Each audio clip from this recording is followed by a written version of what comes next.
시청자 여러분 안녕하십니까? 7월 14일 수요일 투데이샷 주요 뉴스입니다. 인천시가 오늘부터 124명을 수용할 수 있는 생활치료센터 SK무의연수원 운영을 시작했습니다. 또 현재 감염병 전담 요양병원으로 지정돼 운영 중인 서구 백세 요양병원도 오는 16일부터 생활치료센터로 운영될 예정입니다. 이는 비교적 안정세를 보이던 코로나19 확진자가 최근 급증세를 보이자 인천시가 검사소와 치료시설을 늘리는 등 발빠른 대응에 나선 건데요. 신속하고 광범위한 선제검사를 위해 임시선별검사소도 5개소를 추가 확보해 총 10개의 선별검사소가 운영됩니다.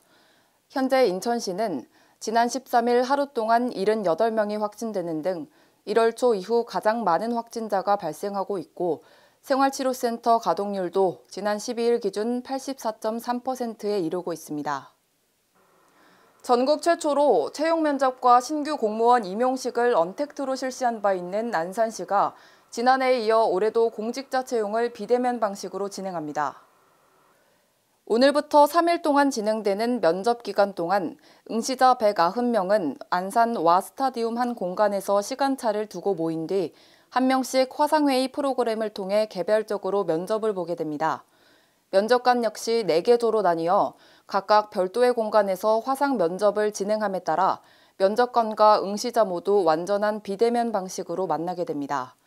윤화섭 안산시장은 수험생과 시민의 안전을 위해 비대면 면접으로 변경했다며 응시자 모두가 마음 놓고 면접 시험에 응시해 좋은 결과를 얻길 바란다고 말했습니다. 평택시가 오늘 카이스트, 삼성전자와 반도체 인력 양성 및 산학협력 활성화를 위한 업무협력 협약을 체결했습니다.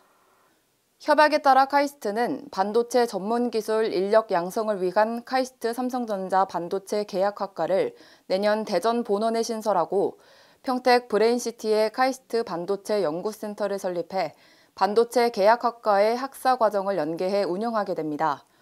삼성전자는 현장 밀착형 교육으로 내실을 높이고 평택시는 브레인시티의 산학 공동연구센터 건립을 위한 행정적 지원을 아끼지 않기로 했습니다. 염태영 수원시장과 백군기 용인시장, 그리고 허성무 창원시장과 3개 시의회 의장들은 오늘 오전 정부 세종청사 보건복지부 앞에서 기본재산의 고시 개정을 촉구하는 릴레이 1인 시위를 벌였습니다. 이들은 1인 시위에 앞서 기본재산의 고시 개정 촉구 성명을 발표한 뒤 인구가 100만 명이 넘어도 사회복지수급은 중소도시 기준을 적용받으며 지속적인 역차별에 시달리고 있다고 지적하고 사회복지급여 기본재산의 구간고시 개정에 즉각 나서라고 요구했습니다. 그러면서 고시 개정안이 중앙생활보장위원회에 상정되거나 기준 상향이 받아들여질 때까지 무기한으로 1인 시위를 이어나갈 것이라고 말했습니다. 수도권 사회적 거리두기 4단계가 시행 중인 가운데 밤 10시 이후에도 노래방 영업을 계속하는 등 집합금지 행정명령을 위반한 유흥업소 업주 등 199명이 검거됐습니다. 경기남부경찰청은 지자체와 합동으로 집합금지 행정명령을 위반해 불법 영업 중인 유흥시설에 대한 특별 단속을 실시했는데요. 단속 결과 노래연습장 25개소와 유흥주점 7개소 등 35개 업소가 감염병 예방법과 음악산업진흥법 위반 혐의로 적발됐습니다. 경찰청 관계자는 앞으로도 코로나19 집단 감염 위험성이 높은 유흥업소 등에 대해 지자체 등과 지속적으로 협업해 도민이 보다 안심하고 생활할 수 있는 환경을 만들기 위해 최선을 다할 예정이라고 밝혔습니다. 열대야로 잠 못 드는 밤이 이어지고 있습니다. 정상적인 수면의 경우 렘수면과 비렘수면이 반복되는데 이 두 가지 수면의 주기가 원활하게 채워지려면 성인의 경우 평균 7, 8시간의 수면 시간이 적당하다고 합니다. 요즘같이 무더운 밤, 잠들기 전에 잠시 침실의 공기를 순환시키고 간단한 샤워로 수면의 질을 높여보는 건 어떨까요?